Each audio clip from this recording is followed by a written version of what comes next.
Last season, the Central Rebels graduated one of the most talented classes in the listening area. Players such as Tristan Campbell, Tyrese Welch, Jake Glenn, Jace Bland, Holden Mayberry, and more leave some big shoes for the 2018 Rebels to fill.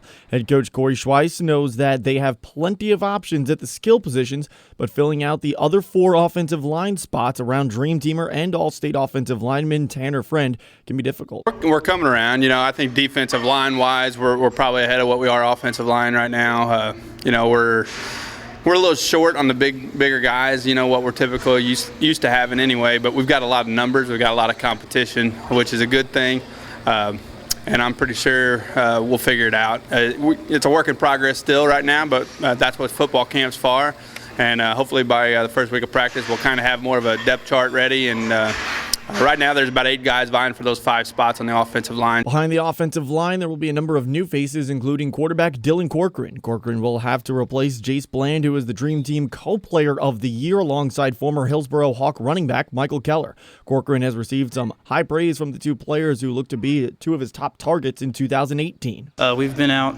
on the field a lot and getting a lot of reps in and stuff, and he's looked really good. During the spring we got a lot of reps in, just getting throws, and you just got to it's repetition basically. And he's looking really good right now. He's doing well. He slings the ball really well. He's not maybe as big as those guys, but he slings the ball well.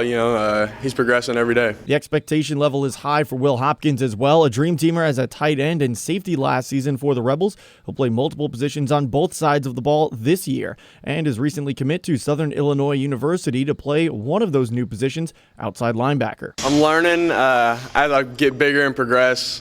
I think that's where I'll fit best. The backfield attack by the Central Rebels was as multifaceted as it gets last season, with 4 players receiving over 70 carries each and 3 players scoring at least double-digit rushing touchdowns.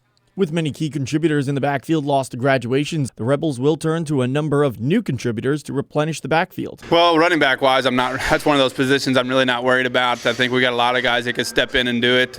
We've got Tyler Murray, who'll be a senior. He's a small guy, but he's kind of electric. Gage Mannion's filling in there. We're going to use Will Hopkins, even though he's a tight end. We're going to use him a little bit in the backfield. Evan Sidebottom played running back since he's been a freshman at the varsity level, so he'll be there if we need him. And we got Jeremy Jones in the fold, and he's a tremendous athlete that's coming out for the first time this year. So we have a plethora of running backs. Evan Sidebottom will be one of the running backs the Rebels expect to step up this season. He says that a rotation of players can keep he and his fellow backs well rested and even more effective on Friday nights. That's key. When we got a lot of guys playing 2 ways, just keeping everybody fresh and making sure we keep injuries to a minimum. Tyler Murray will be another one of those running backs alongside Evan Sidebottom. Murray may be small on height, but in football, sometimes big things can come in small packages. It definitely helps me. I can kind of stay behind our bigger linemen and then break off right at the last second. Stuff. It helps me a lot. How tall are you? 5'4".